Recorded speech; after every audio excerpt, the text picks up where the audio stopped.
So I've been asked by a couple of people to show a video of the loft, a loft tour if you want to. So this is my setup, okay? So I have 25-foot loft, 2 traps, 1, 2, cocks in, young boards in and out, and I use the door for the roundabout system because I have the roundabout boards in here. So the cocks are in there at the moment and the hens are out flying. And that's how we do it. And then maybe at the stock section just to make sure there's good ventilation and that in there, because there's 16, well, there was 16 pairs. So here's the overall loft setup, and that's it there. I have 1, 2, 3 young board sections and 1 race section, and that's the stock section down there. So the young board sections are these. They're all the same, so I'll just show you one. The loft is 25 by 8. So these are self-made people boxes. As you can see, some of them are torn there. Happy days. So these are self-made people boxes. The sections are 5 foot deep. From there to there, 5 foot deep. About 3 foot 6 wide, 3 foot 8 wide. They're 8-inch boxes.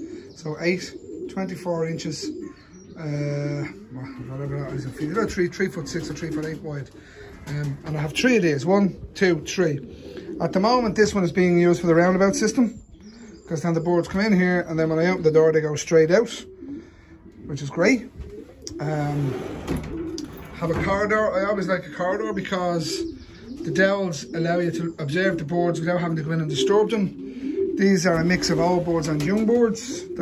Some spare old boards that were here, and I put the few, I had 8 early young boards and 2 more which came into me at the start of the season. This is the old board section. This is the first year, well, second year I've had the section like this. So this used to be 2 sections, and I decided to make it 1 because I just for convenience purposes more than anything else. Want to see how it works.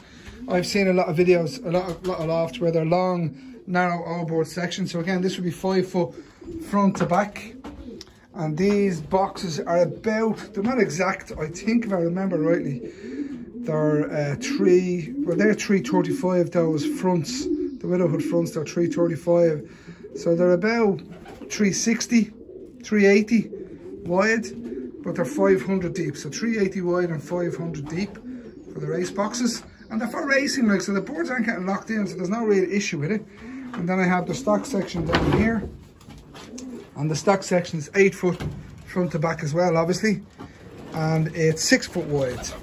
Okay, that's the stock section. I have 16 boxes in here. Some of the boxes are locked up, they're not being used. Others are just holding a couple of spare cocks out of the way for the moment while they pair some boards up a different way. And that's pretty much it. So that's my loft setup in an aviary there. I didn't have this aviary at the start of this season, but there was a big build-up of ammonia and a smell in here.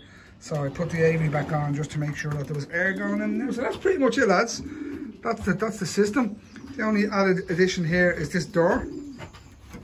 This door is fantastic for winter time and for obviously roundabouting. So I have my hens and cocks, hens on the other side at the moment, and well, cocks on the other side at the moment, and the hens. I find this a gift. I draw a map of the boards. So because I have 24 boxes in here, I have 12 on each side, and I put the pairings in there just for convenience sake. For float legs or marking boxes or whatever I want to do. Some people put them on the boxes. That's what I like to do. 3 foot corridor, as I said, is ideal. So for observation purposes and things like that. Yeah, so that's pretty much it. That's my loft setup, lads. I'm not going to be putting this one on Facebook, but it is on YouTube for anybody who wants to see it. Pretty much it, lads. Thanks very much.